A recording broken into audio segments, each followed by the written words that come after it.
देखिए sibling rivalry हमेशा से होती थी। कोई ऐसा ज़माना नहीं था कि कहीं बच्चे ऐसे होते हो कि आपस में लड़ते नहीं हैं, उनके दरमियान कोई कंपैरिजन या जेलसी नहीं होती, ऐसा नहीं होता। हम हर जगह जहाँ पे 2 बच्चे होंगे, 3 बच्चे होंगे, एक से ज़्यादा बच्चे होंगे, वहाँ पे ये वाला इशू ज़रूर आएगा।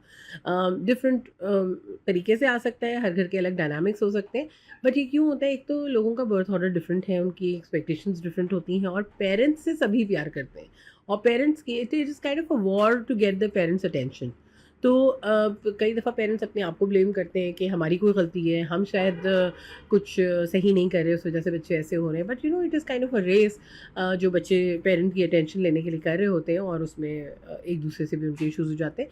तो थोड़ा सा यहाँ पे एक एक चीज़ जो मैं ख़ास तौर से कहना चाहती हूँ कि आप अगर एडल्ट्स को देखें, अपने आसपास लोगों को देखें, फ्रेंड्स को, फैमिली को, या अपने भाई बहन, या अपने आसपास जो भी इस तरह के रिलेशनशिप्स हैं, तो आप देखिए जैसे हम कहते थे कि बच्चे अब पेरेंट्स को ओल्ड होम में छोड़ देते हैं, हमें इस बात पे बहुत हैरत होती थी। इसी तरह सिबलिंग्स में भी अब वो वाला बॉन्ड नहीं रहा जैसे लोग पहले ज़िक्र करते थे, या कुछ फैमिलीज़ में होता है तो हम अपनी फैमिली को देख के हैरत से वो करते हैं कि हम लोगों का तो इस तरह का बॉन्ड नहीं है, या भाई बहनों में उतना प्यार नहीं है, या उतनी केयर नहीं है। तो ये चीज़ क्यों हो रही है? क्योंकि हम बचपन के जो ग्रजेस होते हैं उनको रहने देते हैं। We never clear them, we never talk about them, we never try to resolve them. इसकी वजह से वो हमारी आगे की लाइफ में भी रिफ्लेक्ट करते हैं। बाद में अगर हम ये कहें कि भाभी ने बहका दिया भाई को, या बेटी को किसी ने कोई ऐसी बात कह दी जिसकी वजह से वो फैमिली से दूर हो गई, तो ऐसा मतलब of course adults are not so malleable, इतने मैनिपुलेट नहीं हो सकते वो।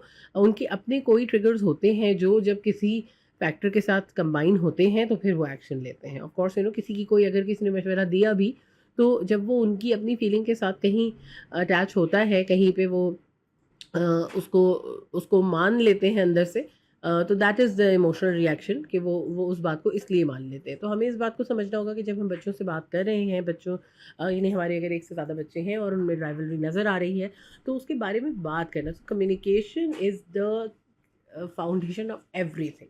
तो जब आप इस बारे में बात करेंगे, बड़े बच्चे को हम क्या करते हैं? इक्वालिटी। हम कहते हैं सारे बच्चों को लाइन में खड़ा करके एक ही सज़ा दे देते हैं, सब बच्चों को एक ही बात समझा देते हैं। ऐसा नहीं होता। देखिए जब ये कहा जाता था ना हमेशा कि बड़ा भाई या बड़ी बहन का एक रोल होता है।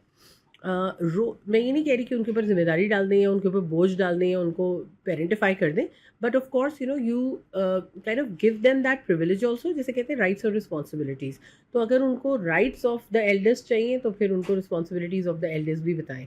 तो थिंक थ्रू इट, इसके बारे में सोचें, बात करें, उसके बाद फिर बच्चों से बात करें, उनको उनसे डिस्कस करें, उनको पास ऑन करें, delegate that to the child, ताकि वो बच्चा अपने रोल को, अपनी पोजीशन को फैमिली में समझे।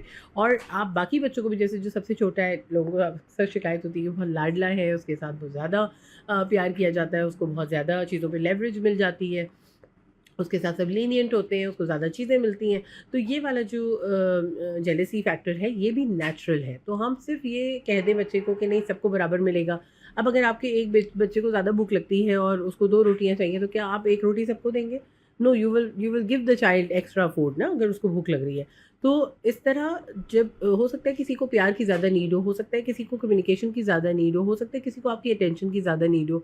तो equity is the new rule of the day. आप इक्विटी को समझें कि इक्वालिटी, अगर बड़े को और छोटे को एक ही चीज़ दे दी जाएगी तो उनका जो सेटिस्फैक्शन है वो नहीं होगी। You need to come to equity. जो लड़का और लड़की, आपके 2 बच्चे हैं अगर मेल एंड फीमेल, तो उनकी नीड्स हो सकता है अलग अलग हो। आप इक्वालिटी करेंगे तो उनकी सेटिस्फैक्शन नहीं होगी, उनकी नीड सेटिस्फाई नहीं होगी। तो this is the mental emotional need जिसको हमें देखना है। फिजिकल नीड्स सबकी सिमिलर है, हमें नज़र आ रही हैं, पूरी हो रही हैं, नहीं हो रही, लेकिन जो मेंटल इमोशनल नीड्स हैं उनको हमें एड्रेस करना है इक्विटी बेसिस पे, कि जिसकी जो नीड है उसको वो चीज़ मिले और वो अपनी उसको हम फुलफ़िल कर सकें।